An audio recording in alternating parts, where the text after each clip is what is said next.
Hi, I'm Wave of Seabound Vapor, and today we're going to be looking at the framed staple fused Clapton. First up, we're going to be using 3 different spools of wire here. We're going to be using 0.4 ribbon, we're going to be using 30 gauge. If you're doing this for the first time, I would recommend using either 28 or 26 gauge. I felt like just doing something a bit different today, so I went with 30. And we're going to be using 40 gauge for our fuse. As with the staple coil, we're going to be pulling off a couple lengths of our ribbon because we're going to be folding them over in the swivel. So about half of however thick you want, each one is 0.1 thick. I went ahead and I went for a, I believe, 12 ply. So I pulled off 6 off the swivel. Once we got our 6 strands cut, we're going to be running it through the swivel, folding it over, and then we're going to start stacking them like we did in the staple. We're going to be using a little bit of glue just before the swivel, trying not to actually get it on the swivel itself. We're going to be binding them together using that to make stacking a bit easier and more consistent. This time again, we're going to be using 2 different pinching fingers, sets of fingers.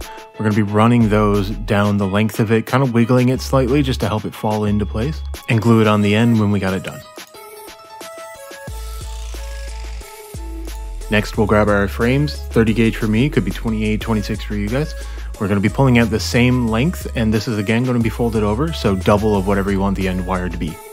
We'll just feed it through the swivel along with the rest of the stack, fold it over, and then use a little bit of glue to kind of force it back together and fit it to the frames. With that done, we'll go ahead and insert it into our chuck. And with this comes the introduction of something that's going to be very, very handy for larger stacks as well as multi-cord builds, really wide ones, and that's something called a ribbon slider. So we'll be using excess ribbon wire. It could be a different gauge you have on hand, or it could just be a strip of the wire you're using as a core. And we're going to be cutting them into fairly short lengths. The main goal being to wrap them around the naked core, and then using pliers or nylon tweezers or whatever you have, squeeze it tight. And the ideal goal being that it slides up and down, but holds all the cores where they need to be. And you're going to be wanting to have a couple of these on hand anyway, just for extra builds. I only ended up really needing 2 for the length of wire I was doing due to how I stacked it and whatnot. Someone with less confidence in their stacking could go ahead and use more. You can fill half the thing and you can just remove them as needed. Once again, we'll go ahead and we'll insert our fuse wire into the chuck or attach it to a leg, whichever you prefer. And we're going to be starting out nice and slow. Something key to keep in mind here is not to use very much pressure. You're going to want to keep a loose hand on that spool. The reason being, as soon as you torque it too much, it'll twist, the ribbon will come out of its spot, and we're going to go ahead and just have that collapse. So, light pressure. Reaching the ribbon sliders, all we got to do is take our hand off, slide it down a little bit, and continue. Going over some pro cons for the coils. They are very, very customizable. They are a benchmark in complex coil making. You're going to want to learn these in order to do more and more complex builds. They have great flavor. They have really good ramp up time. They have very dense cloud production based on how thick they can be. A couple cons of the coil would probably be that they are a very difficult build to pick up on, but once you know them, you know them. And that they require a couple different types of wires, which not a lot of new builders would have. Reaching the end, we'll just snip the fuse wire and cores. Wrapping these, although not as finicky as normal staple coils due to the added support on the sides from the frames, you still want to keep a lot of pressure on them and you want to kind of force them into spot.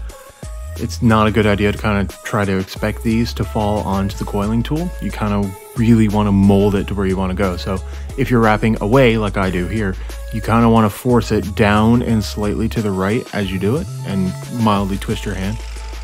You get a feel for it over time, but it's significantly easier than the staple coil.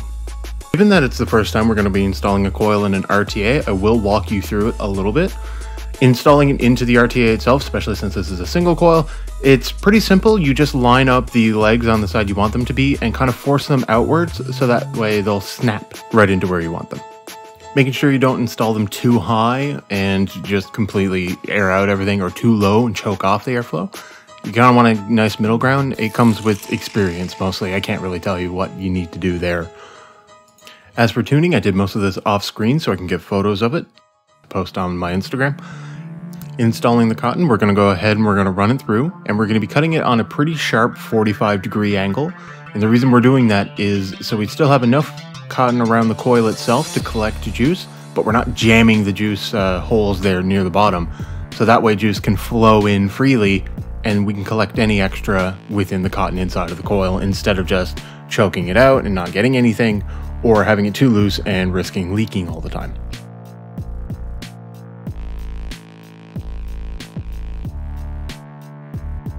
Some last minute tips. Make sure to wet your fingers while you're trying to stack the staples. If you're finding that you're having a hard time doing that, the water helps them stick. When you're putting the frames on, paying attention to what size they are really helps. I always found personally that putting 26 with 0.4, even though they're almost the same diameter, it would roll over a lot easier. I always found 28 to be easier, and I used 30 in this one just because I could and I hadn't done it before. When wrapping, using a slight twist inwards. So if you're wrapping away from you and you're holding it with your left hand, turn your right wrist inwards slightly as you wrap to kind of keep it flat to the bit as much as you can. That helps make sure that there's no weird lumps in it and it stretches uniformly. The last tip I have is that because of how modular this coil is, you're going to want to pay attention to how low this is going to read. This will be a low reading coil, especially if you start thinking, hey, I'm going to do 2 wraps and a 50 stack, then yeah, you're going to have problems. But because of that flexibility that this coil has, is a great way for you to reach out, experiment, play with the idea, and really learn what coil building has to offer. So although this isn't my favorite coil to build because of the ribbon, it is probably one of the most fundamental builds in vaping. Thank you to those above who submitted pictures. We got a lot more submissions than usual this time, and I'm always happy to see that kind of interest. If you guys want to see your builds posted in a TA episode, go ahead and send me an email to thats.a.wrap.vape@gmail.com. And yeah, that's a wrap.